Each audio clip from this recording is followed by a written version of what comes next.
Welcome to Gospel Tangents. I'm your host, Rick Bennett. Please consider donating or purchasing a transcript by going to our website, gospeltangents.com/shop. You'll help support other documentaries and podcasts such as this. This is our last conversation with Anne Wilde. I've really enjoyed talking with her, and I hope you've enjoyed it as much as I have. In this episode, we'll talk about the reasons why she co-founded the group Principal Voices. Check out our conversation. Before you do that, I just want to mention that we should have up on our Amazon website, either right now or the next day or two, the transcript of this conversation for Anne Wilde. It will be 50% off, along with Dr. Ugo Perego and Shannon Flynn. They will be 50% off this weekend only. So please purchase those for your friends, your family, and for yourself. That would really help us here at Gospel Tangents, and we would like to give you a special Christmas gift. Thanks again. Now back to our conversation. Is there any other things that you want to bring up as far as polygamy for our listeners out there?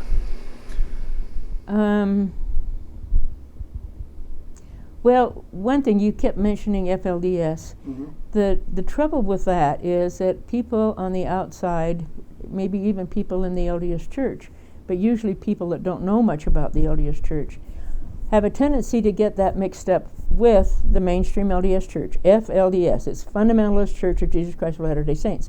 Well, people that don't understand the whole workings of this think, oh, that's the LDS Church. That's a mainstream church. Look, they're still living polygamy, and look what's happening. Oh, it's a terrible...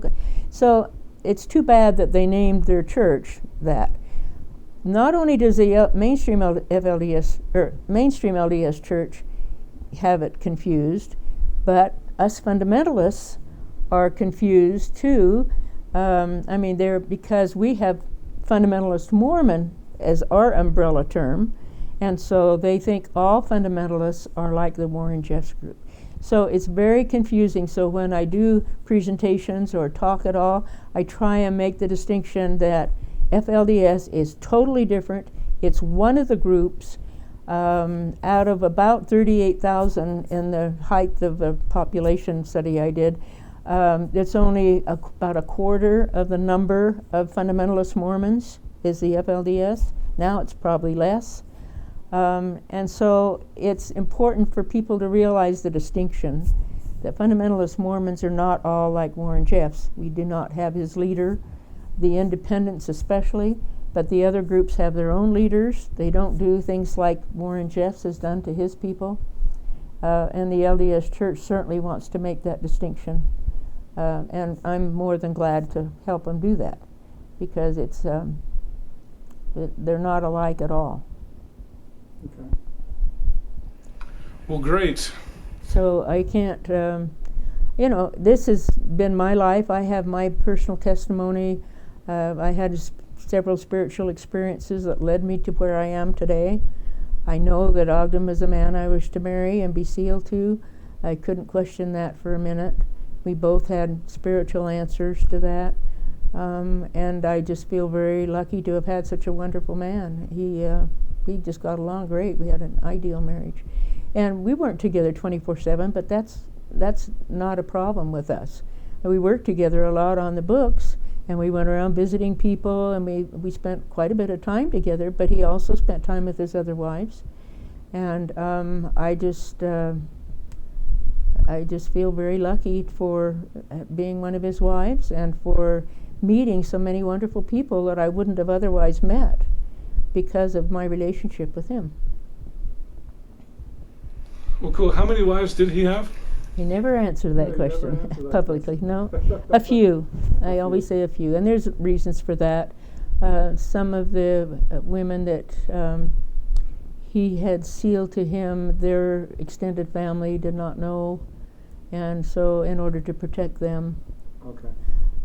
It's kind of interesting, when the Olympics came to Salt Lake, we had just become public. 3 of us girls wrote a book called Voices in Harmony, Contemporary Women Celebrate Plural Marriage, and it came out in December of 2000. Well, that was our coming out. I was always very quiet about it. Ogden was interviewed by media quite often. He was kind of the authority on things going on in the polygamy world. And I just sit off to the side, don't talk to me, and don't show my face, because people don't know, a lot of them, that I'm in this principle.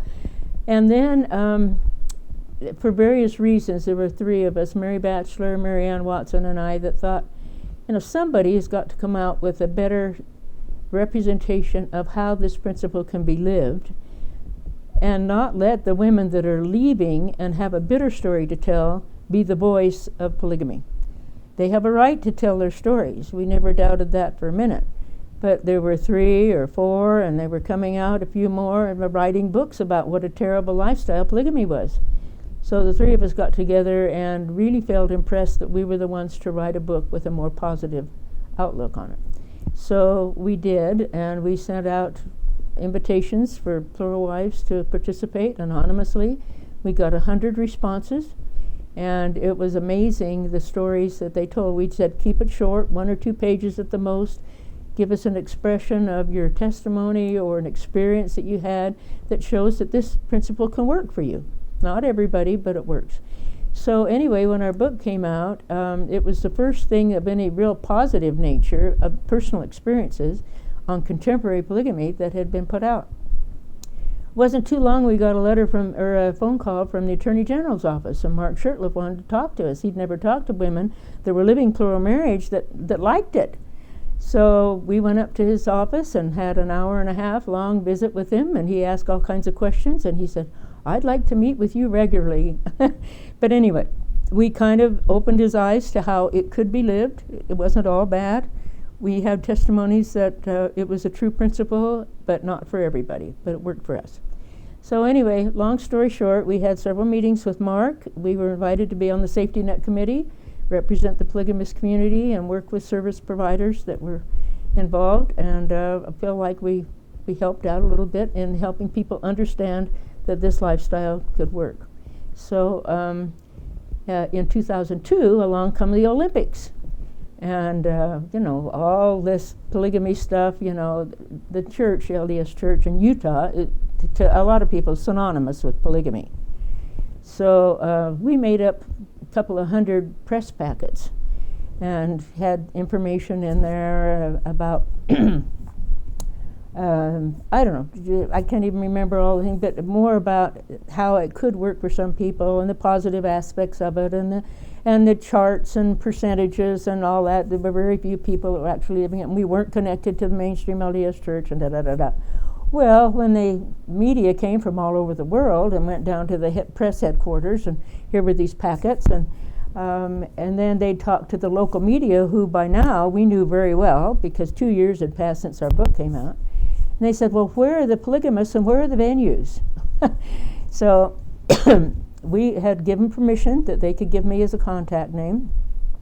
Got all these phone calls, and so we set up appointments, and we had, I don't know how many media people come to my house, and it was really funny to see them come in, very skittish, very nervous. How do you interview plural wives? It was really interesting.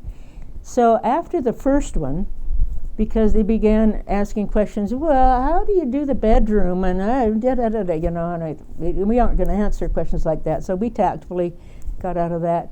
The 3 of us got together and thought, we've got to set some perimeters here before the next interview. So we decided we're not going to answer any questions about what goes on in the bedroom, names of other wives or members of the family, because we don't want to run a risk of them getting in problem. And the other one was our relationship to the church, because I was still a member of the church. So the next interview came along, and we said, well, we're more than glad to talk to you. There are 3 areas we would rather not answer questions, and we named those 3. But we would be glad to talk to you about our testimonies, our day-to-day activities, our religious beliefs. We gave them plenty of areas that they could ask questions in. Well, you could almost see, they're so relieved, because they didn't even know what kind of questions to ask. Well, many of them gave us hugs as they left, because we had such a good visit, and we explained why we lived it, and they could see, okay, it's an Old Testament. At least 30 men lived plural marriage in the Old Testament, and Jesus Christ never condemned it. In fact, we didn't really go into too much about him having wives, because I thought that was a little bit maybe much. So we focused more on the contemporary aspect of it. So anyway, I don't know how many dozens of interviews from reporters all over the world. And it was really an education for them and for us, I think, because it was interesting to see what questions they had that we could feel comfortable in answering.